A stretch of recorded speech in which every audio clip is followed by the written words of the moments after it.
본 방송에서 제공하는 투자 정보는 투자 판단에 대한 조언입니다. 방송에서 제공하는 주식의 가치, 가격 상승 및 가격 하락에 대해서는 방송사에서 보장하지 않습니다. 안녕하세요. 톡스타 2부로 금세 여러분들 찾아왔어요. 저희 톡스타 2부 오늘은요 목요일이니까 두 분의 스타분들과 함께 시장에 좀 도움이 될 만한 강의들 정보 전달해드릴 건데요. 이 시간 함께 하시면서 궁금하신 내용들 계속해서 별톡방 통해서 접수해 주시면 됩니다. 카카오톡 오픈 채팅방 검색창에 톡스타 별톡방 6글자 검색하시면 되죠.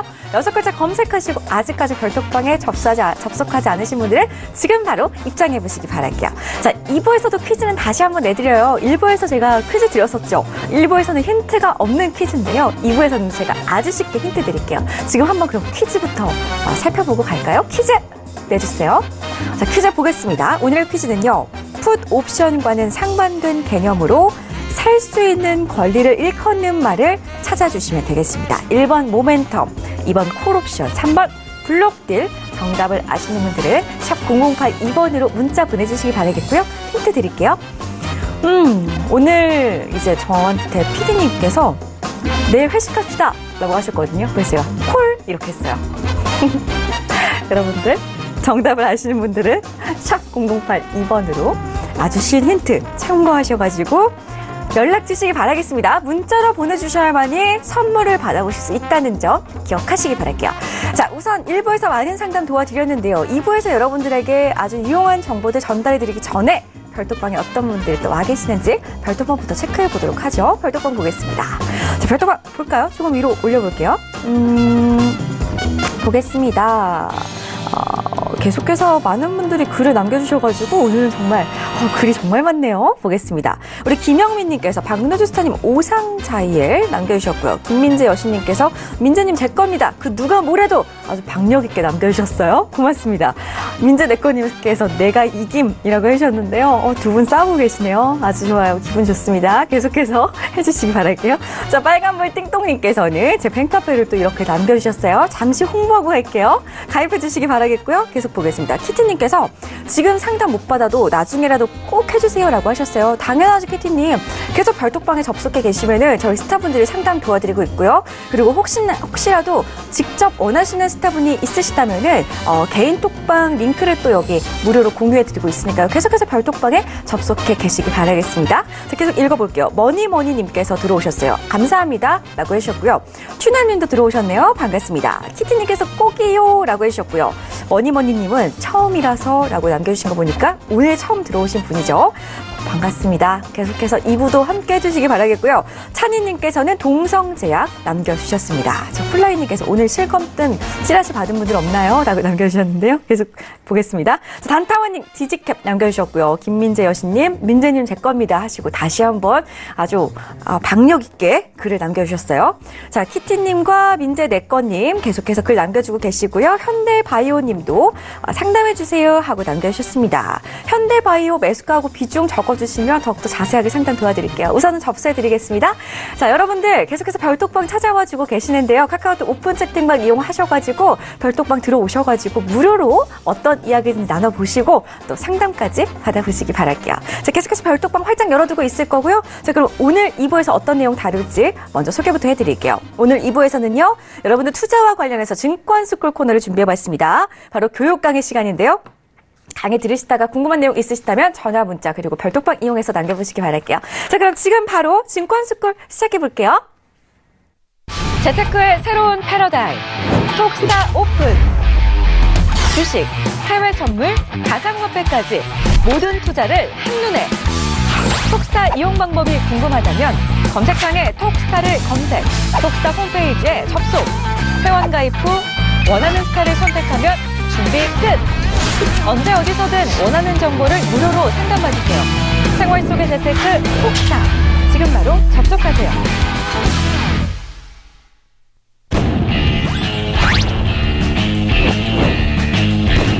급등 가치주를 발굴한 인공지능 글로벌 시스템 트레이드 선구주자 에이지 시스템 스타입니다. 네, 오늘은 목요일이죠. 두 분의 남자 모셔봤습니다. 자, 먼저 인사부터 나눠볼게요. 안녕하세요. 네, 안녕하십니까. 네, 반갑습니다. 자, 먼저 그럼 한 분 한 분 인사부터 나눠볼까요? 우리 LG 시스템 스타님? 네, 안녕하십니까. 네, 안녕하세요. 방금 전에 뵙고 또 뵙습니다. 네, 사실상 이번 주 계속해서 좀 금융 관련된 얘기를 드릴 건데, 금융 중에서도 저번에 이제 파생 상품에 관련된 파트를 하다가 말았죠. 네, 그래서 오늘은 파생 상품 그리고 이제 ETF 관련된 부분까지 언급을 드린 다음에 오일 파트로 좀 넘어가서 설명을 드리도록 하겠습니다.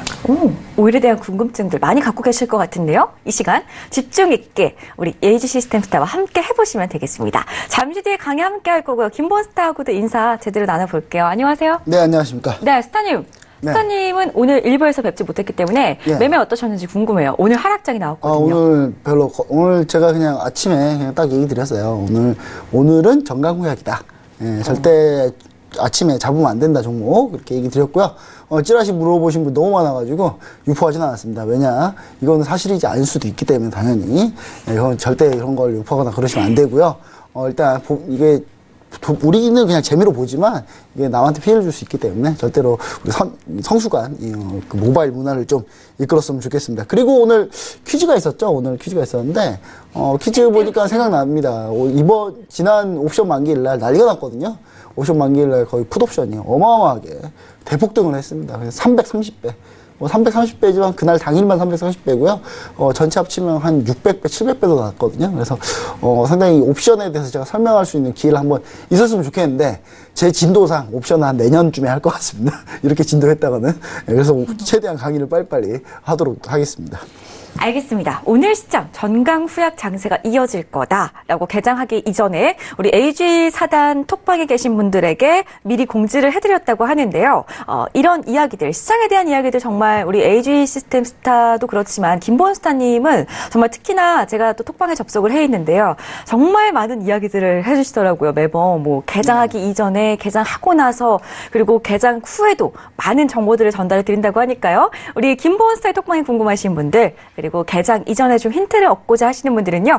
포털 사이트 검색창에 톡스타 검색하시고 저희 홈페이지에 들어오셔가지고 원하시는 스타분의 톡방 LG 사단 김보은 스타님이 LG 사단에 또 입장을 해 계시니까요. LG 사단 클릭하시고 입장하시면 무료로 어떤 정보든지 얻어가실 수 있다고 하니까요. 참고하시면 좋겠습니다. 자, 이렇게 해서 별톡방과 함께 저희 톡스타방도 소개를 해드렸고요. 그렇다면은 여러분들을 위해서 강의를 좀 전해드려야 될 것 같은데요. 오늘 첫 번째로 준비하신 분은 김보은 스타님이라고 합니다. 바로 한번 시작해볼까요? 네, 알겠습니다. 일단 오늘 강의도 뭐 항상 똑같은데 제가 이제 진도를 좀 빨리 빼야 될 것 같습니다. 이러다가 옵션 강의하려면 한 내년 연말에나 할 수 있을 것 같아서요. 일단, 제가 이 주제로 계속 하고 있습니다. 백스 더 베이직. 처음으로 다시 돌아가자. 네. 처음부터 이렇게 잘 하시면 될 것 같아요. 오늘이죠? 오늘 이제 국민연금 수익률이 발표가 됐는데, 그냥 다른 거 다 제외할게요. 주식 수익률이 마이너스 5%대 나왔어요. 상반기 수익률이. 어떻게 보면 사람들이 너무 못한 거 아니야? 이렇게 생각할 수도 있지만 사실 시장이 상반기에 마이너스 한 5% 정도 밀렸거든요. 그래서 제가 볼 때는 그냥 시장 수익률하고 비슷하다. 다만 이런 의문을 가질 수 있습니다. 그럴 거 뭐하러 내가 직접 투자하냐. 그냥 ETF 투자하면 될 거 가지고 이렇게 얘기할 수도 있습니다만 일단 이 수익률, 절대적인 이 수익률에 너무 연연하지 마시고요. 일단 이때 국민연금이 자산 배분을 어떻게 했는지 를 좀 보시면 좋을 것 같아요. 전체적으로 봤을 때는 전체 자산 수익률은 0.9%를 기록했다고 합니다. 물론 전 세계 국민연금 연금 펀드들에서는 뭐 거의 하위권 수준이라 사실 뭐 이렇게 얘기 드리기 좀 그렇지만 그래도 이 밖에 뭐 대체 자산이나 채권이나 이런 데서 수익률이 난 것들이 있기 때문에 그런 수익들 해외 투자할 게 좀 수익 좀 났더라고요. 그래서 국민연금 같은 경우를 우리가 지켜보면서 우리도 투자를 어느 때 어느 자산에 투자하느냐가 중요하다라는 걸 제가 다시 한번 강조드립니다. 지금 보시면은 차트 보시면은 이럴 때 주식에 들어가 있으면 안 되겠죠. 이럴 때는 맨날 열심히 해도 수익이 안 나요. 그냥 반토막 안 나면 다행이거든요. 이럴 때는. 그러니까 이럴 때 주식에 많은 비중을 들어가 있지 않고 예를 들어 채권이나 아니면 국고채에 이렇게 들어가 있다거나 투자돼 있다거나 뭐 이랬을 경우는 상당히 많은 수익을 얻었겠죠. 실물 자산을 투자했다거나 이럴 때는. 그러니까 그런 우리의 이제 좀 큰 투자, 이런 걸 전략투자 배분이라고 하는데, 이런 전략투자 배분을 잘 하는 그런 투자를 좀 했으면 좋겠습니다. 그걸로 수익률이 사실상 갈립니다. 단기적인 수익률을 종목으로 할 수 있겠지만 전략적 자산 배분 어떻게 하냐에 따라서 인생이 바뀝니다. 예, 인생이 바뀌려면 전략적 자산 배분을 잘해야 된다.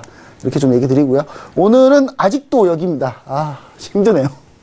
예, 이 얼마 안 남았어요. 이제 곧 얼마 안 남았습니다. 이제 여기 들어가기 시작하면 이제 어려워지기 시작합니다. 기본적으로 들어가시면 어려워지기 시작하는데 정말 쉽게 제가 설명드릴 거예요. 이거는 이거 기대해 주시면 됩니다. 이거 연말쯤에 한번 기대해 주세요. 이거 자. 오늘 이제 수급 한번 보겠습니다. 오늘 수급 현황 보기. 자, 오늘 개인이 와장창 샀습니다. 엄청나게 샀어요. 우리 개인들 다 돈 어디서 나나요, 다. 근데 돈 되게 많으신 것 같아요. 끊임없이 돈이 나오고 있습니다. 예, 오늘 기관이 엄청 팔았습니다. 지금 기관 보시면 투신, 금융투자 최근에 엄청 팔다가 지금 좀 매도가 준 게 그나마 이 정도예요. 자, 기타 금융만 조금 샀고, 연기금 팔았고, 예. 요즘에 이제 기관들이 내년 상반기 집행 계획 짜고 막 그런 거 하고 있을 때요. 지금 기관 리서치 팀이나 이런 데도 정말 바쁩니다. 내년 상반기, 내년 이제 전망 보고서 막 이런 거 막 만들거든요. 지금 막 정신없이 만들고 있을 거예요, 아마. 예, 바쁩니다. 지금 투자에 별로 관심이 없어요, 지금. 예, 좀 집행을 좀 잘해주셨으면 좋겠는데, 집행이 안 나오고 있어요. 다만, 지금 이제 국민연금 수장이 바뀌었고, 그 다음에 이제 주식운용팀 관련해서 주식운용 쪽에서 이제, 팀장을 또 뽑는다고 하니까, 연기금의 적극적인 이제 시장 역할을 좀, 기대해 보도록 하겠습니다. 오늘 다만 연기금이 코스닥에서 매수했다라는 부분을 좀 우리가 좀 강조하고 싶고요.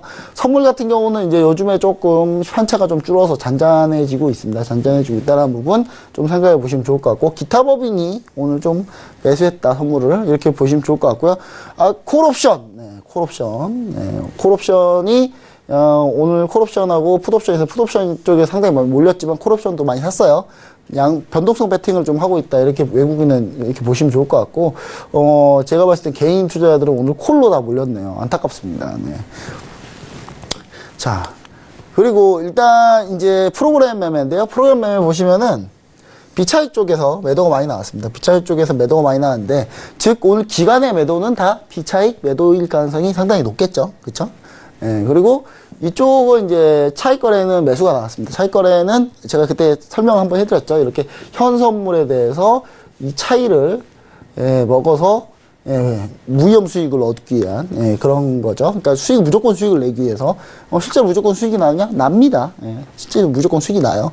근데 그 수익 폭이 작죠. 일반 개인 투자자들이 할 수 있는 금액은 아닙니다.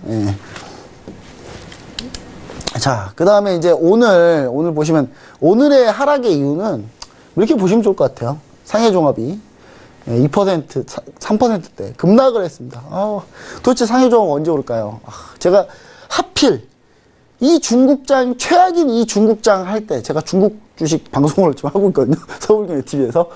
하지만 그래도 저의 수익률은 좋습니다. 아주 좋은 종목들 위주로만 들어갔기 때문에 오히려 중국 주식 수익률이 좀 더 좋은 것 같아요. 국내 주식보다. 그래서 이 부분도 좀 생각해 보시고, 오늘은 상해종합이, 저점을 완전히 또 깼다. 저점 또 깼습니다. 잘 안 보이시죠? 저점을 완전히 또 깨서, 공이 하나 더 내려왔죠. 그래서 당분간 중국장이 좀 문제가 있기 때문에 우리가 쉽게 반등하기는 좀 쉽진 않다. 근데 저는 바닥은 나왔다고 보는 입장이니까요. 바닥은 나왔지만 좀 흔들거릴 거다라는 거를 좀 우리가 좀 생각해 볼 수 있겠고요. 그 다음에 원달러 환율 보시면 아시겠지만 원달러 환율 오늘 또 올랐습니다. 또 올라서 지금 보시면 아시겠지만 이게 지금 원달러 환율이에요. 이렇게 올라왔죠, 다시. 그러니까 지수는 어떻게 됩니까? 정확히 이거 완전히 반대로, 정확히 반대로 가고 있죠, 지금. 지수는. 그래서 환율이 오르면, 원화가 즉 약세가 되면 점점 우리나라는 지수는 빠진다. 이렇게 보시면 됩니다. 자본 유출이 되면서 지수는 빠지고 있다. 오늘 사실 금통에서 금리를 올렸으면 어떻게 됐을까요? 오늘. 금리를 올렸으면, 잘하면 원화가 강세가 됐을 가능성이 좀 있었는데, 제가 오늘 금통일을 보면서 느낀 거는 뭐냐면요. 11월에는 꼭 올리고 싶다. 이렇게 느꼈어요.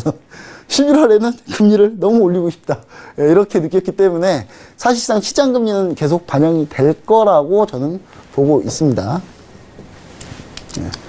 자, 그래서 지금 환율을 지난번 했던 거 복습을 아주 간단하게 한번 해볼게요. 환율은 각 통화의 교환비율이다. 이렇게 얘기를 드렸고, 환율이 상승하면 원화가 져라. 즉, 원화의 가치가 떨어진다. 이건 즉 원달러가 상승한다는 걸 의미하고요. 환율이 하락했다는 얘기는 원화가 가치가 올라갔다. 절상. 원달러는 하락한다. 이렇게 표현을 한다는 거 반드시 기억하셔야 됩니다. 헷갈리시면 안 돼요. 뉴스에서 막 이런 거 나올 때. 자, 그 다음에 환율이 상승하면 원화저하, 원달러 상승. 이건 수출업종이 유리하다고 제가 얘기를 드렸죠. 그리고 내수는 불리하고 외국인 투자자들은 투자율 감소한다. 그래서 오늘 환율이 올랐죠. 원화 가치는 떨어졌죠. 그러니까 외국인 투자자들은 투자가 빠졌죠. 그래서 지수가 하락했죠. 이해되시죠? 그냥 간단하게. 환율이 이제 만약에 하락하면 원화가 절상이 되면 그러니까 환율이 하락했다. 원화는 절상이 됐다. 올라갔다. 그러면 이제 수입, 내수가 좀 유리하고요. 수출업종은 좀 불리하고 외국인 투자자들은 투자가 증가를 하게 됩니다. 즉 우리나라가 다시 지수가 오르려면 이 기관이 팔고 있는 것까지 좀 받아줘서 외국인이 올리려면 어떻게 됩니까? 환율이 하락해야 됩니다. 환율이 하락해야 되고요. 원화가 절상이 돼야 된다. 즉 원화 가치가 올라가야 됩니다. 그래서 이 부분이 이제 성격 과제다. 이렇게 보시면 좋을 것 같아요. 자, 이거에 대해서 이제 설명을 많이 해드렸죠. 많이 해드렸기 때문에 그냥 간단하게만 보고 가자면 환율이 상승하게 되면 원화가 약세가 되면은 수출하는데 원래 10,000원 매출을 거두다가 이렇게 환율이 상승하게 되면 11,000원의 매출을 올리기 때문에 수출하는 쪽은 유리하다. 제가 얘기를 드렸죠. 그 다음에 환율이 상승하고 원화가 약세가 됐을 때 외국인 투자자들 기준이에요. 외국인 투자자들이 $10,000 우리나라에 투자했을 때 1달러에 1,000원일 때는 이제 이 돈으로 투자를 했는데 이제 투자 종료하고 다시 가서 1달러가 1,100원일 때 나와버리면 손실이 나죠. 그렇죠? 그러니까 즉 환율이 상승하고 원화가 약세가 되면 한국에 투자를 하기가 꺼려지는 거겠죠. 가만히 있어도 수익 손실이 나니까. 그 다음에 이제 환율이 하락했을 때, 원화가 강세가 됐을 때는 어떻게 됩니까? 자, 10,000원의 매출을 얻었다가 수출하는 기업은 9,000원의 매출로 매출이 줄어요. 그쵸? 수출하는 기업한테는 안 좋은 겁니다. 이게.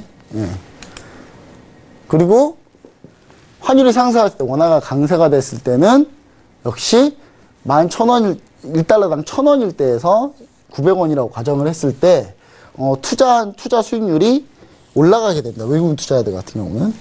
환율이 오른 걸로 그냥 가만히 있어도 수익이 나기 때문에 원래 투자 수익률에 플러스 알파를 얻을 수 있다는 겁니다. 이걸 우리가 뭐라고 합니까? 환차익이라고 하죠.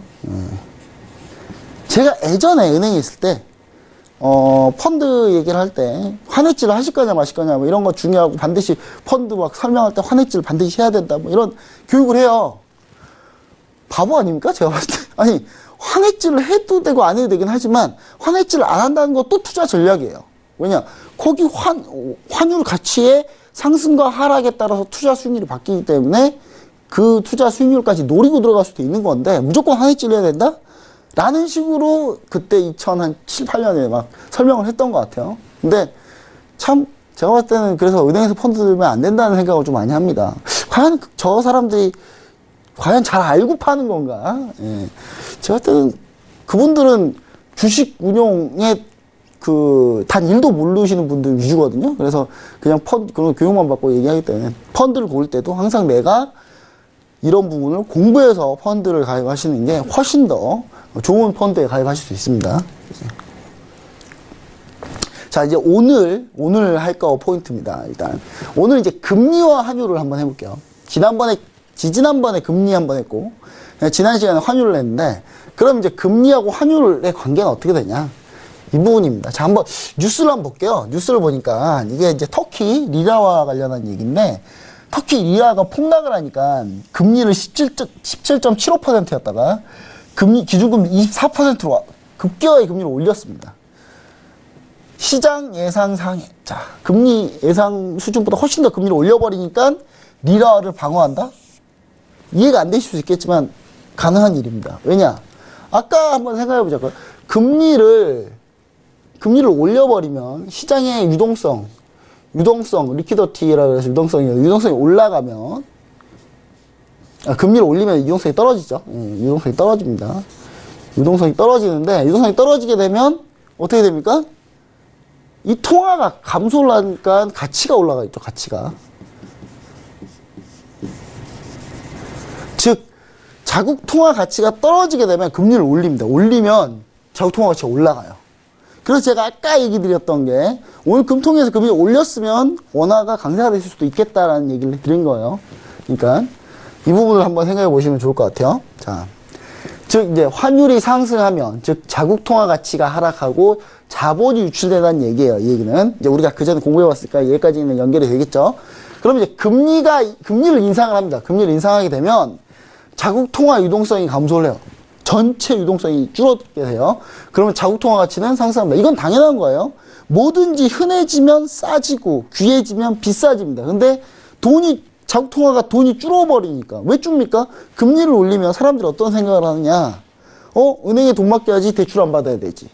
그러면서 시장에 풀린 돈이 줄어들겠죠. 줄어들면은 줄어든 만큼의 통화 가치가 올라가는 거죠. 올라가게 되면 그렇게 되면 통화 가치 떨어진 내 통화 가치를 방어할 수가 있는 그런 통화 정책인 겁니다. 자, 그리고 환율이 하락하면 자국 통화 가치가 상승한다는 얘기겠죠. 그럼 자본이 유입되는데 그럼 금리를 인하하고 자국 통화 유동성을 그렇게 되면 증가하게 됩니다. 왜냐? 대출 받기 쉽고 금리 낮으니까 은행에 돈 안 맡기겠죠. 그럼 시장 어딘가에 투자를 하겠죠. 그럼 시장에 퍼진 돈들이 이제 어떻게 됩니까? 돈들이 증가를 하게 되겠고 돈들이 흔해지게 되겠죠. 흔해지면 자국 통화 가치가 하락을 하죠. 이렇게 되는 겁니다. 이제 과거 환율 방어 때는 대부분 환율 하락을 방어했던 겁니다. 이제 우리나라 같은 경우 예전에 환율 방어를 어느 정도 좀 했었어요. 제가 이 얘기를 꺼낸 이유는 이번 주에 이제 어제 간밤에 보고 이제 보고서가 나왔죠. 미 재무부의 환율 보고서가 나왔는데 우리나라가 관찰 대상국에 들어가 있던 이유. 우리나라가 이런 환율 방어를 상당히 많이 했어요. 지금은 별로 안 하는데 과거에 전 정권에는 상당히 환율 방어에 적격이었어요. 환율 방어 적격이라는 얘기는 그때 어떤 걸 방어했냐? 원달러가 떨어지는 걸 방어했다는 거예요. 떨어지는 걸 계속 방어해 준 거예요. 원달러가 그럼 올라가게끔 만들고 싶었던 거죠. 그렇죠? 올라가면 누가 유리하다고요? 수출업종이 유리하다는 겁니다. 국민들 대부분은 수입에 종사를 하고 대부분 내수에 종사를 하는데 내수에 종사하는 사람들은 피해를 보고 수출하는 쪽만 이익을 보는 그런 정책을 썼다는 거예요. 그래서 삼성전자가 지금 실적 엄청 잘 나오는 거 다 여러분들이 다 통장에 1, 2만 원씩 다 빼서 삼성전자한테 준 거예요. 진짜 준 거예요. 그대로 줬기 때문에 삼성전자 그 돈 다 모아서 그걸로 시장 점유율 넓히고 승승장구해서 반도체 시장 다 D램 반도체, 낸드 이쪽 다 잡은 거예요. 그래서 지금의 결과가 오로지 삼성이 잘해서 나온 결과냐라고 볼 수는 없다는 거예요. 왜냐하면 전 국민이 1, 2만 원, 매달 1, 2만 원씩 계속 희생을 했기 때문에. 그렇죠? 매달 1, 2만 원씩 희생을 해서 다 몰아줬기 때문에. 그래서 삼성전자가 사회 환원을 많이 할 거라고 저는 생각합니다. 왜냐하면 삼성전자 알겠죠. 그렇게 도움을 받았으니까. 그게 일부 정치권에서 좀 도움 줬다고 생각하지는 않을 거 아니에요. 그렇죠? 합리적인 사람이라면. 자, 그래서 과거 환율 방어는 주로 대부분이 환율 하락을 방어한 거고요. 자본 유출, 수입 물가 상승에 피해가 좀 있었습니다. 우리나라 같은 경우는. 자, 이게 이제 보시면 아시겠지만 금리 인하를 해서 자국 통화 유동성을 증가시킨다. 이 부분은 이제 어떤 사례에서 우리가 볼 수 있냐. 이 사례는 너무 많아요. 자, 자국 통화 가치가 하락을 하고 자본 유출을 하게 만드는 이런 상황은 너무 많습니다. 우리나라를 봐도 우리나라의 수출 주도 경제 성장에서 주로 많이 보여지는 이래요. 근데 이제 이 정책은 어떤 상황이냐. 이 정책은 지금 보시면 아시겠지만 이런 정책을 쓸 때 아까 위에 환율 상승의 정책을 쓸 때는 대부분이 지금 어떤 상황입니까? 대부분 신흥국 통화불안도 역시 이런 정책을 씁니다. 지금 보시면 아까 이 예시로 보이는 예시로 제가 얘기 드렸던 이 터키 리라와 또 마찬가지죠. 자국 통화 가치가 하락하게 되니까 금리를 인상시켜서 통화 가치를 방어하려고 하는 이런 사례는 많이 있다고 제가 얘기를 다시 한번 드리고요. 그 다음에 그럼 이런 사례는 어떤 사례냐? 자국 통화 가치를 하락시켜야 되는 상황도 발생을 해요. 그러니까 우리나라 같은 경우는 이제 우리나라 수출 주도할 때랑 그 다음에 브라질 예전에 헤아라 지금은 브라질 헤아라 가치가 떨어지면서 이거 방어에 급급해서 이쪽을 많이 하는데, 금리 인상 카드를 많이 쓰는데, 과거에는 브라질에서 돈 들고 들어오지 말라고 해도 들어왔었어요. 이때 막 금리를 팍팍팍 내렸거든요. 들어오지 마, 제발. 우리 브라질로 돈 투자하지 마. 막 이럴 정도였는데, 지금은 이제 완전히 천지개벽했죠. 예. 자, 그래서 이제 우리는 통화 정책, 이러한 통화 정책에 대해 파급 경로를 우리가 좀 더 자세히 한번 알아보자.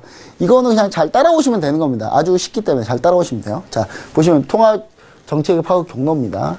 먼저 금리 경로를 한번 볼게요. 금리 경로. M 예전에 했죠. M1, M2, M3 해가지고 통화 전체 통화량을 얘기한다고 했죠. 전체 통화량이 늘어나면 유동성이 늘어나요. 유동성이 늘어납니다. 당연하겠죠. 통화량이 는다 그래서 무조건 유동성이 늘진 않아요.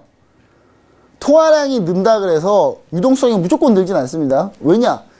이 중간 단계에 유동성 함정이라는 게 있어요. 유동성 함정이라는 게 있는데, 이거 왜 이러죠? 잠시만요. 예, 유동성 함정이라는 게 있습니다.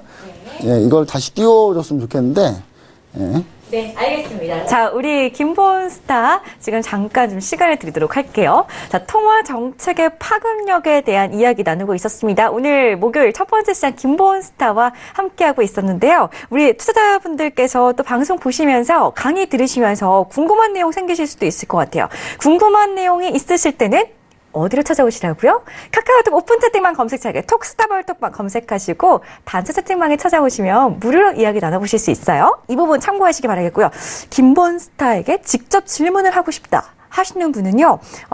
포털 사이트 검색창에 톡스타라고 검색하시고 저희 홈페이지에 들어오셔서 우리 김본스타의 톡방이죠. AG 사단 톡방에 입장하시면은 직접 김본스타가 상담을 도와드리고 또 궁금증들 해결해 드린다고 하니까요. 무료라고 하니까 이 부분도 참고를 해주시기 바랄게요.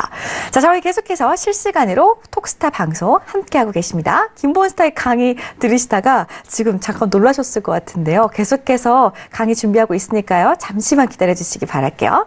자, AG 시스템 스타의 강의는 잠시 뒤에 한 5분 정도 후에 진행을 하도록 할 건데 우리 LG 시스템 스타는 오늘 잠시 뒤에 5분 뒤에 또 어떤 내용으로 강의를 해주실지 조금 더 자세한 내용을 들어보고 싶었는데 지금 김본스타에게 다시 좀 넘겨야 될 것 같아요. 김본스타님? 네, 나와주시죠. 일단은 뭐 자꾸 화면이 좀 잘 안 나와가지고 네. 지금 다시 한번 저도 깜짝 놀랐습니다.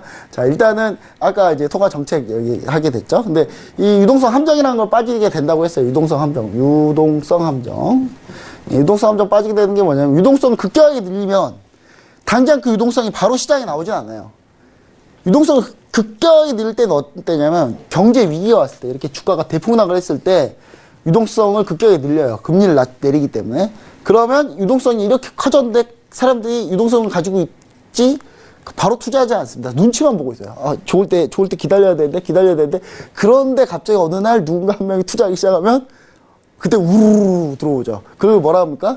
유동성 랠리라고 하죠. 유동성 트로이카 랠리 막 해가지고 유동성 랠리가 나타나게 됩니다. 그래서 그런 부분들이 있기 때문에 유동성이 이제 나중에 올라가게 됩니다. 그러면 금리가 또 떨어지게 되죠. 유동성이 증가하게 되면 그 유동성이 시장에 유동성이 많기 때문에 그 시장 금리상으로는 시장 금리가 떨어지게 됩니다. 그러면 투자가 많아지죠. 투자가 많아지고 고용이 많아지고 투자가 많아지고 고용이 많아지면 소득이 많아집니다. 그래서 시장이 안 좋으면 금리 경로를 이런 식으로 한다. 이렇게 보시면 좋을 것 같아요. 그리고 자산 가격 경로입니다. 자산 가격 경로. 투자를 해서 어딘가에 수익이 나면 M이 통화량이 늘어나겠죠? 통화량이 늘어나면 주가가 증가를 합니다. 일단 통화량이 많기 때문에 주가가 증가하게 되겠죠. 그럼 부가 올라가고요. 그 다음에 C, 이건 소비인데요.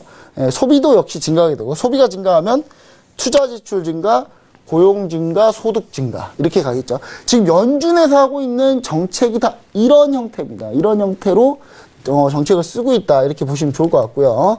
그 다음에 환율 경로 한번 볼게요. 환율 경로는 자국 통화 공급이 늘어나게 되면 원화 가치가 떨어지게 되죠. 아까 제가 설명했듯이 환율은 그러면 올라가게 됩니다. 원화 가치가 떨어지게 되면 환율이 올라가게 되겠죠. 그 다음에 수출은 많아지고, 그럼 아까 수출업자한테 유리하다고 했으니까 수입은 줄게 됩니다. 그러면 경상수지가 개선이 되고 소득이 올라가게 돼요. 그럼 소득이 올라가면 나중에 또 이 반대 현상이 나타납니다. 소득이 올라가면 원화 가치가 다시 오르게 되고 환율이 떨어지게 되면서 수입이 많아지고 수출이 줄어드는, 이게 이제 계속 반복이 되는 거예요. 반복이 돼야 되는데 지구상의 한 나라가 이게 반복이 안 되죠. 예, 중국이 반복이 안 됩니다, 이게. 예, 좋아졌다 나빠졌다 좋아졌다 나빠졌다 해야 중국은 계속 좋아졌다 그냥 환율을 고정환율로 쓰고 있으니까. 그래서 미국이 화를 내는 겁니다. 미국이 자꾸 열받아서 막 중국한테 뭐라 하는 거예요. 자, 그리고 원자재 가격은 완만한 상승 시에 경제에 도움이 된다. 지금 어떤 얘기냐면 원자재 가격이 이렇게 꾸준히 우상향하는 거는 경기가 좋으면 이렇게 꾸준히 우상향해요. 근데 원자재 가격이 급등락을 하게 된다. 그러면 이 경제에 도움이 안 됩니다. 오일 쇼크, 과거 오일 쇼크라는 게 있었죠. 이 오일 쇼크가 대표적인 안 좋은 예인데, 안 좋은 예라고 보시면 될 것 같아요. 그리고 자, 이 원자재 가격이 상승하는 데는 두 가지 요인이 있는데, 하나는 코스트 푸시, 그 다음 하나는 디맨드 풀 사이드라고 해요. 경제학 용어인데, 코스트 푸시는 어떤 거냐. 오일만 예를 들면, 코스트 푸시. 가격을 그냥 밀어 올리는 거예요. 즉, 어떤 얘기냐. 그러니까 수요 공급에 대한 이슈로 뭔가가 가격이 결정되는 게 아니라, 오일 같은 경우 예를 들어서 뭐 걸프만이나 중동에 뭔가 문제가 생기거나 전쟁이 났다 이러면은 이게 코스트 푸시 요인인 거고요. 그다음 디맨드 풀 사이드, 이거는 수요가 좋아서 올라가는 그런 형태인데, 어떤 게 좋겠습니까? 당연히 디맨드 풀 사이드, 이쪽이 훨씬 좋겠죠. 이쪽으로 해서 원자재 가격이 오르는 게 아주 좋은 흐름으로 오르는 게 된다. 이렇게까지 좀 얘기를 좀 드리겠습니다. 오늘 제가 준비한 강의 여기까지고요. 다음에는 이제 좀 더 이제 경기 분석 마지막을 한 다음에 바로 기본적 분석으로 넘어가도록 하겠습니다. 네, 알겠습니다. 자, 오늘 우리나라 금리가 동결이 됐죠. 금리와 주식시장의 관련성 궁금하셨다면은 아주 많은 도움이 되셨을 거라고 생각이 되는데요. 계속해서 다음 시간에도 쭉 이어서 강의를 해주신다고 하니까 다음 주 목요일 이 시간에도 함께 해주시면 좋겠습니다. 자, 다음으로는 LG 시스템 스타일 강의를 들어야 하는 차례입니다. 나가주시죠. 네. 네, 오늘 강의 내용 오일에 대해서도 좀 자세히 얘기를 해주신다고 하셨는데, 해외 선물에 관련된 매매를 하고 계시는 분들 참 많은 도움이 되실 것 같습니다. 자, 시작해 주시죠. 네, 그동안에 지금 금리부터 달려가지고 지금 먼 길을 왔습니다. 네, 먼 길을 와서 이제 뭐 WTO 관련 얘기 드리고, 이제 금융의 끝까지 왔어요. 네, 금융의 끝까지 와서 중국 금리, 홍콩 금리, 영국 금리 다시 나고 파생 상품까지 넘어왔습니다. 그죠? 네. 저번 시간에 이제 골드 차트에 대해서 찍어드리고서 넘어갔었죠. 이때 저점을 기준으로 반등 추세가 넘어간 기준이 이제 금리 인상 시점이 저점을 찍고 나서 터닝 포인트를 줬다라는 부분을 짚어드렸습니다. 네, 이 이유부터 다시 한번 좀 짚고 넘어갈게요. 저번 시간에 이제 글로벌 자금 이동에 대해서 얘기를 드렸는데, 일단 미국에서 현 신흥국 자금을 계속 지속적으로 흡수하고 있다라는 부분 짚어드렸고요. 그다음에 영국 이제 브렉시트 앞두고 있는 상황에서 이번에 이제 뭐 노딜 브렉시트 난다 안 난다 이러다가 결국에는 지금 합의 슬슬 들어가지고 있죠. 지금 원래는 10월 중순까지도 날 수 있다라는 관측이 있었는데 뭐 중순은 절대 불가능이고요. 지금 월 말로 넘어가 있다 이렇게 보시면 될 것 같습니다. 네, 지금 월 말에도 사실 딜이 경제 파트에서 나기는 어려워요. 근데 그나마 지금 EU 같은 경우에는 굉장히 타협에 좀 확실하게 좀 진행하고자 하는 노력이 있기 때문에 노딜 브렉시트가 날 일은 없습니다. 사실상 노딜 브렉시트 나기 전에 긴급하게 임시 안으로라도 방을 통과할 가능성이 높다 이렇게 보시면 될 것 같아요. 근데 일단 영국 입장에서는 브렉시트 상태로 탈출을 하는 거기 때문에 자금이 EU 쪽으로 빠져나가고 그다음에 홍콩이랑 미국 양국으로 빠져나간다라는 얘기를 드렸습니다. 오히려 EU 쪽으로 빠져나가는 것보다 미국, 홍콩으로 빠져나가는 게 크다라고 얘기를 드렸죠. 그럼 이제 지금부터는 지금 금융 관련된 상품들을 어떤 지수를 보고서는 어떻게 투자하셔야 될지 이 부분을 짚어드릴 텐데, 이제 금리 인상을 들어가실 때 제일 집중적으로 보셔야 될 게, 금리 인상은 예금 상품입니다. 그렇죠? 금리 인상은 예금 상품이었고 안전자산군에 골드랑 같이 포함이 된다라는 얘기를 드렸어요.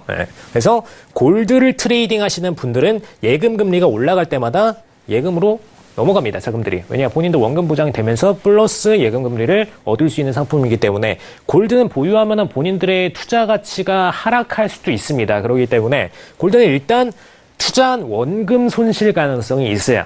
근데 그 리스크를 줄일 수 있는 게 예금 상품이기 때문에 금리가 올라갈 때마다 넘어간다. 이렇게 보시면 되겠습니다. 그래서 처음 금리 인상 들어가고 나서는 완벽하게 이 전에 골드 가격이 쫙 폭락을 해줬죠. 그 다음에 실질적으로 인상해주고 나서는 쇼커버링 들어가 주면서 반등 줬고요. 그 다음에 그 이후부터는 다시 다음 금리 인상까지 시점이 굉장히 많이 남아있었기 때문에 다시 골드 매수 물량들이 들어왔다. 이렇게 보시면 되겠습니다. 그래서 이게 2015년, 2016년도에도 패턴이 반복이 됐었는데 최근 장 들어서는 좀 패턴이 많이 바뀌었어요. 2018년도 금리 인상 시점입니다. 지금 표시드린 게 이제 3월, 그 다음에 6월, 그리고 이번에 이제 9월, 이렇게 해서 금리 인상이 일어났는데, 차트 보시면은, 그렇게 변동이 없어요. 이전에 숏 매도 물량은 나오죠. 숏 매도 물량은 나옵니다. 나오는데, 잘 보시면은, 나오고 나서 그 이후에 반등 치는 퍼센티지가 굉장히 줄어들었죠. 그냥 일관성 있게 매도로만 쫙쫙쫙쫙 떨어지고 있습니다. 이게 왜 그럴까요? 기존의 지금 옐런 의장 같은 경우에는 한 번 금리 인상을 해주고 나서 다음번 금리 인상에 대한 전망을 굉장히 안 줬어요. 그러니까 한마디로 12월에 이번에 뭐 예를 들어 3월에 금리 인상을 했다. 다음번 6월 금리 인상 전망 굉장히 약했습니다. 실질적으로 70% 이상을 찍기가 어려웠고요. 근데 지금 파월 정부로 들어서고 나서부터는 본격적으로 금리 인상 들어가고 나서 다음 금리 인상을 그냥 바로 3개월 전부터 그냥 예측을 줘버립니다. 근데 굉장히 이걸 확신 있게 줘서 6월 금리 인상 퍼센티지가 딱 인상하자마자 바로 77% 정도를 찍습니다. 6월 금리 인상 하고 나서는 9월 인상에 대한 전망이 77% 정도를 찍고요. 이번에도 금리 인상 들어가고 나서 지금 12월 인상 전망이 이미 77% 찍었죠. 81% 정도까지 고점 올라갔다가 다시 내려갔다 이렇게 보시면 되겠고요. 굉장히 좀 높은 퍼센티지로 다음 금리 인상에 대해서 전망이 되고 있기 때문에 골드를 트레이딩 하시는 분들은 굳이 쇼커버링을 들어갈 이유가 없습니다. 왜냐? 추가적으로 예금에 넘어갈 일밖에 없기 때문에 매도 물량들을 그냥 그대로 홀딩하고 있어요. 그다음에 추가적으로 골드에 대해서 매수 포지션을 던지는 분들은 거의 없었죠. 그래서 이게 올 한 해의 패턴이었다. 이렇게 보시면 되겠고요. 이제 12월 금리 인상 퍼센티지가 생각보다 잘 안 올라가고 있습니다.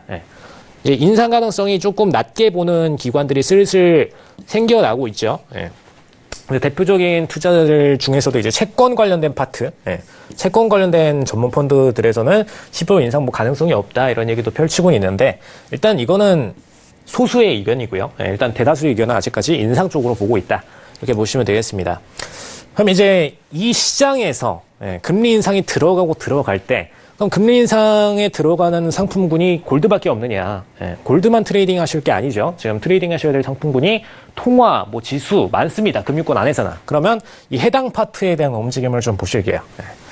일단 2018년도 금리 인상 일어나면서 달러 인덱스 차트입니다. 지금 올해 상반기에도 여기서 저점을 찍고 나서 터닝을 보여줬죠. 이때 2018년도 2월입니다. 2월 달 기준으로 저점을 찍고선 터닝을 줬는데 이 이유는 간단해요. 이때 트럼프 정부가 지속적으로 약달러 정책을 추진을 하다가 이때 강달러로 바꿨습니다. 강달러로 바꿔서 상승 추세가 쫙 일어났고요. 그다음에 지금 여기 걸려있는 라인이 오바마 행정부 때 중앙 라인인 96.5 라인입니다. 이게 이제 오바마 행정부 때 사실상 중립 달러 인덱스의 영역으로 보시면 되겠고요. 이 가격에서 새롭게 지금 트럼프는 고점을 형성시키고선 다시 달러 인덱스를 추가 인하시키려는 퍼센티지를 보여주고 있죠. 그래서 이 진폭을 딱 오바마 행정부 때 진폭과 똑같이 맞춰서 플레이해주고 있습니다. 그럼 이제 저희는 금리 인상할 때 어떤 플레이를 보여야 되느냐. 금리 인상이 들어가면 원래 기본적으로는 달러 인덱스의 상승세로 보셔야 돼요. 원래는 일단 통화 가치를 상승을 시키고 예금 상품 때문에 금액들이 외부에서 몰려들죠. 몰려들기 때문에 굉장히 상승세를 강하게 보시는 게 금리 인상 이후의 각국의 통화권입니다. 근데 일단 최근 들어서 통화 정책이 96.5에서 브레이크를 걸도록 맞춰졌어요. 한마디로 지금 올라갈 수 있는 영역이 굉장히 제한돼 있죠. 이 상태에서는 플레이가 어떻게 나오느냐. 이제 달러, 보통 이제 금리 인상 들어가게 되면은 상승세가 들어오죠. 저번에도 금리 인상 9월 달에 들어갈 때, 그 이전부터 계속해서 매수 물량들이 들어왔습니다. 왜냐? 이미 6월 금리 인상 이후에 사실상 이미 인플레이션 수치를 넘어섰기 때문에 인플레이션 복잡하게 생각하실 거 없고요. 그냥 물가 상승률입니다. 물가 상승률 기준으로 지금 기존의 2.0%만 넘으면은 물가 상승률보다 높은 금리 영역대였어요. 근데 이걸 이미 6월 달에 찍었습니다. 그래서 6월 달부터 공격적으로 매수 물량들이 들어와줬고요. 이때 보시면은 5월, 그 다음에 6월 계속해서 달러 인덱스 상승세가 쫙 이루어졌죠. 근데 이때 고점을 만들고 나서부터는 더 이상 올라갈 영역이 없어지니까 9월에 금리가 더 올라가는데도 물량이 안 들어왔어요. 그죠? 물량이 안 들어오고 살짝 반등은 있었죠. 그럼 이제 앞으로 트레이딩 하실 때는 뭘 잡아야 되느냐? 오히려 금리 인상 시점 이후의 숏에 대한 관점을 집중적으로 관찰을 하셔야 됩니다. 금리 인상이 있으면은 일단 그 시점 이전에는 물량들이 매수 물량들이 들어올 수밖에 없어요. 그리고 금리 인상이 일어난 이후에도 약 일주일에서 2주 정도는 매수 물량들이 지속적으로 유입이 됩니다. 왜냐? 일단 채권에 대한 투자, 그리고 증시에 대한 투자, 예금 상품들에 대한 투자. 왜냐? 각국 지금 뭐 EU 같은 국가들은 마이너스 금리 찍고 있는데 본인들 금리 대비해서 당연히 미국에다가 유치시키는 게 더 이득이죠. 골드만삭스 같은 경우도 영국이 금리 더 낮으니까 해당 국가에다가 상품들 출시를 계속해서 들어가고 있죠. 미국에 대한 투자 상품으로. 당연히 금리 인상 올라갈 때마다 자금들이 넘어올 수밖에 없습니다. 이건 어쩔 수가 없고요. 근데 약 일주에서 2주 정도 지나고 나면은 사실상 다시 96.5 라인에 브레이크에 걸리게 됩니다. 이때 저희는 매도 관점으로 전환하시면 돼요. 그래서 오히려 이 금리 인상 시점 이후에 이루어지는 과매수 구간에서의 매도 추세를 누리셔야 된다. 매도 포인트를 노리셔야 된다. 이걸 집중 관찰하시면 되겠고요. 그럼 이제 여기서 걸리고 나면은 그 다음에 쭉 인하의 추세를 보실 수가 있겠습니다. 왜냐? 지금 내년도 금리 인상 전망이 원래 상반기에 2회, 상반기 보통 3, 6, 9, 12로 일어나죠. 3, 6월에 각각 1회씩, 그 다음에 9월에 추가적으로 1회, 이렇게 전망되고 있었는데, 지금 3월, 6월 중에서 한 번이 빠질 수도 있다, 이렇게 전망이 되고 있죠. 왜냐? 지금 파월 의장이 어마어마하게 까이고 있습니다. 증시 폭락의 주범이다. 이러면서 지금 금융권에서 어마어마하게 공격을 당하고 있기 때문에 이 압박감을 혼자서 다 견디는 상황으로 증시의 폭락을 맞이하게 되면은, 연준에서 물러나야 될 상황이 발생할 수도 있습니다. 그래서 사실상 트럼프 정부에라도 맞춰주는 액션을 하기 위해서 3월, 6월 중에서 한 번을 9월, 12월로 미룰 수는 있어요. 그렇기 때문에 내년도 전망이 지금 3월, 6월 중에서 한 번이라도 빠진다. 그러면은 달러 인덱스는 매도세로 확 전환이 되게 됩니다. 그게 핵심적인 모멘텀으로 보시면 되겠고, 그 전망은 12월. 사실 이번에 FOMC 회의록에서 많은 분들이 그걸 기대하셨는데 그것보다는 12월을 기대하시는 게 더 정확합니다. 그래 이때 포인트에서 내년도에 대한 전망이 정확하게 퍼센티지가 뜨기 때문에 이때 12월을 기점으로 해서 금리 인상 들어가고 매도 시점 3월, 6월에 대한 전망까지 딱 나왔을 때 매도로 쭉 끌고 가시는 게 좋다라는 얘기 드리도록 하겠습니다. 이제 10년물 채권 볼게요. 방금까지 말씀드린 거는 이제 통화 관련된 파트였고요. 이제는 금리 관련 파트로 넘어가도록 하겠습니다. 2018년도 금리 인상 들어가면서 올랐나요? 금리 인상 들어가면서 계속해서 채권은 당연히 떨어지죠. 채권 가치랑 금리랑 반비례 관계라는 거는 많이 들으셨을 거예요. 금리랑 반비례 관계입니다. 근데 이 관계에서 집중적으로 보셔야 될 부분이 일단 이것과는 별개로 지금 채권 자체는 일단 미국이 채권 발행량 늘리고 있죠. 이번에 올해 200% 발행량을 늘리면 당연히 채권 가치는 떨어집니다. 채권을 늘릴 수밖에 없는 이유가 일단 법인세 인하가 들어갔기 때문에 이 법인세를 메꾸기 위해서 당연히 채권 발행량을 늘릴 수밖에 없는 상황이었죠. 그래서 일단 채권 자체는 매도 모멘텀이 깔려 있는데 이 상황에서 금리까지 추가적으로 빠르게 올렸어요. 그럼 어떻게 되죠? 금리를 빠르게 올리면 반비례니까 가치는 하락이죠. 저희는 가치 투자하는 겁니다, 지금. 이건 가치예요. 저희 채권 투자하실 때 금리 투자하시는 거 아닙니다. 가치 투자하는 거기 때문에 금리가 인상하면 할수록 가치는 매도 방향으로 움직일 수밖에 없습니다. 그래서 지속적으로 매도로 떨어지시는 거야. 그래서 채권은 절대로 지금 상태에서 함부로 매수 플레이를 하시면 안 됩니다. 오히려 기다렸다가 올라오면 매도치고 올라오면 매도치고의 플레이를 지속적으로 이어가셔야 돼요. 그래서 지금까지도 반등을 제대로 크게 보여주질 않고선 계속해서 매도 방향으로 떨어져 주는 거고요. 그러면 내년 전망은 어떻게 되시냐? 내년에 일단 추가 3회 인상 들어가시죠. 얼마 전에 3% 채권 금리를 돌파했다. 이걸 가지고선 논란을 삼았었는데 내년도 기준금리가 3%를 넘게 됐어요. 예. 내년도 기준금리가 3%를 넘으면 채권금리는 당연히 3%대 중반은 넘어야죠. 예. 3%대 중반 어차피 넘어야 됩니다. 그러면 가치는 이 선만큼은 더 떨어져 줘야 되는 게 정상이죠. 그럼 장기 트레이딩으로 봤을 때 레버리지를 줄이고서 장기 트레이딩으로 쫙 봤을 때는 분명히 채권에 대해서 매도 포지션을 잡는 게 맞습니다. 그리고 반등을 줄 때마다 매도 치시는 게 단타 트레이딩에 있어서도 조금 더 현명한 방법이 되시겠죠. 왜냐? 추세 구간을 조금이나마 더 길게 끌어갈 수 있기 때문에. 추세 트레이딩 하실 때는 기본적으로 큰 방향성을 잡아놓고 나서 그 다음에 단타를 치셔야 돼요. 그냥 아무 데서나 뭐 추세 베팅 들어가시는 게 아니라, 물론 자리는 중요하죠. 어차피 저희는 트레이딩 하는 거기 때문에 자리는 중요합니다. 자리는 잡아 놓으시되, 저항선 라인은 어차피 저희가 드리니까 그 라인을 잡아 놓으시되, 다만 이 라인에서 기다리셨다가 올라오시면은 장기 트레이딩 방향으로 들어가시는 그 습관을 들이셔라. 그리고 장기 트레이딩의 방향성은 지금 채권은 매도로 잡혀 있으니까 그 방향성을 기본적으로 가져가셔라. 라는 부분 짚어드리도록 하겠습니다. 매수 트레이딩 들어가실 분들께서는 정말 금리 인상 전에 쫙 수급 들어올 때, 그때 외에는 받쳐주는 때가 잘 없어요. 그렇기 때문에 그 부분을 집중하시면 되겠고요.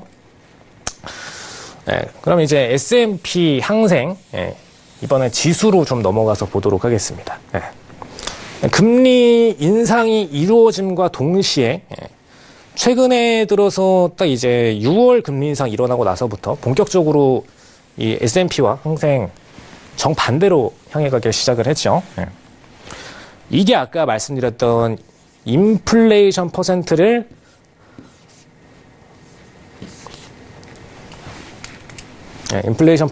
금리가 넘어설 때 얘기입니다.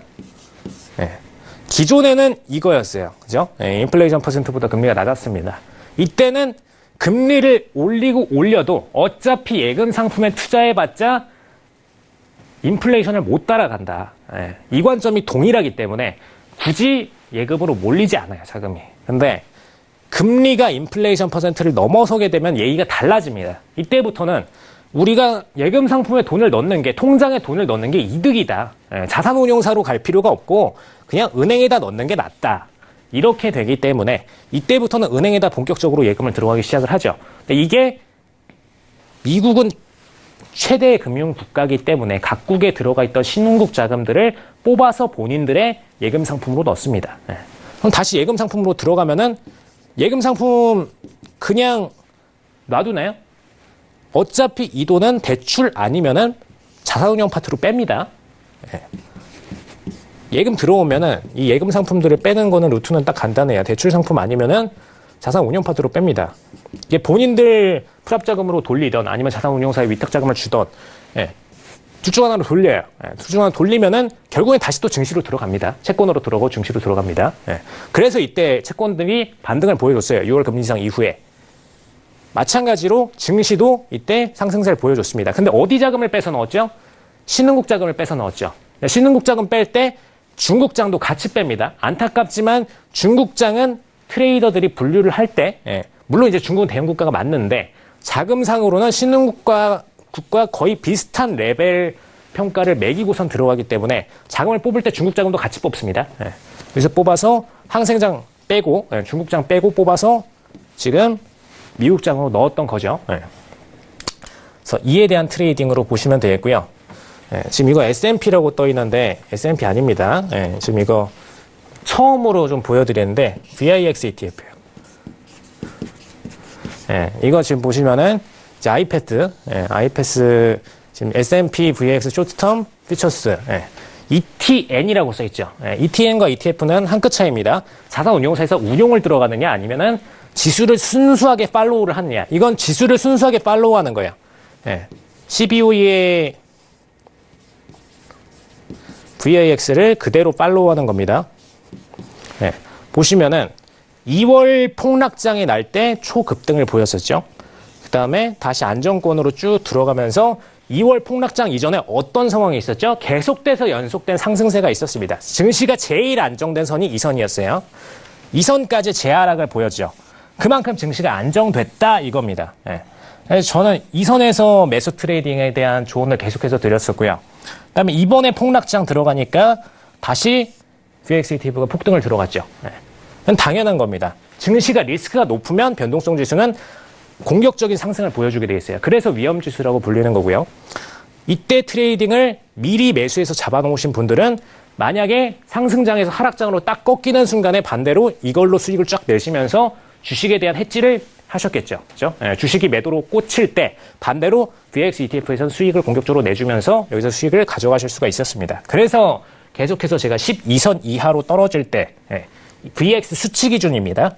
수치 기준으로 12선 이하로 떨어질 때 매수를 들어가셔라. 보험처럼 들어가시고 본인에 대한 주식 자산을 지키셔라 라는 부분을 짚어드린다라고 보시면 되겠습니다. 오늘 5일을 좀 짚어드리려고 그랬는데 5일을 짚어드릴 시간이 좀 너무 부족할 것 같아요. 그래서 이거는 다음 주에 본격적으로 5일만 들이까기를 하도록 하겠습니다.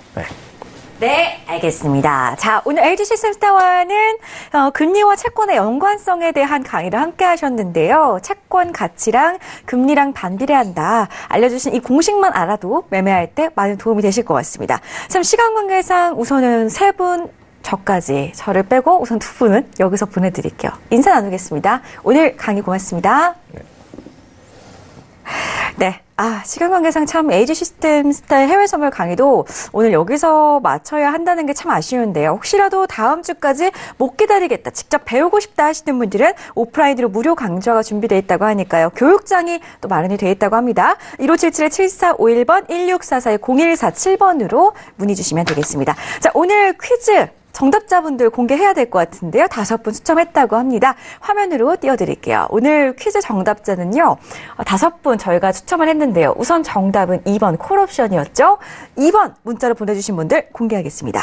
휴대전화 뒷번호 7663님, 3813님, 0602님, 7370님, 5540님 이렇게 5분 당첨되셨어요. 내일 저희 속사 고객센터에서 전화 드린다고 하니까요. 모르는 번호 꼭 전화를 받으신 다음에 선물 챙겨가시기 바랄게요. 자, 저희 시간 관계상 여기서 빠르게 마무리하도록 하겠습니다. 저희 내일 밤 8시에 돌아올게요. 고맙습니다.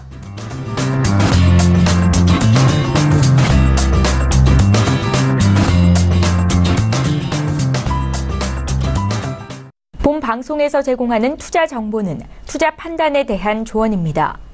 방송에서 제공하는 주식의 가치, 가격 상승 및 가격 하락에 대해서는 방송사에서 보장하지 않습니다.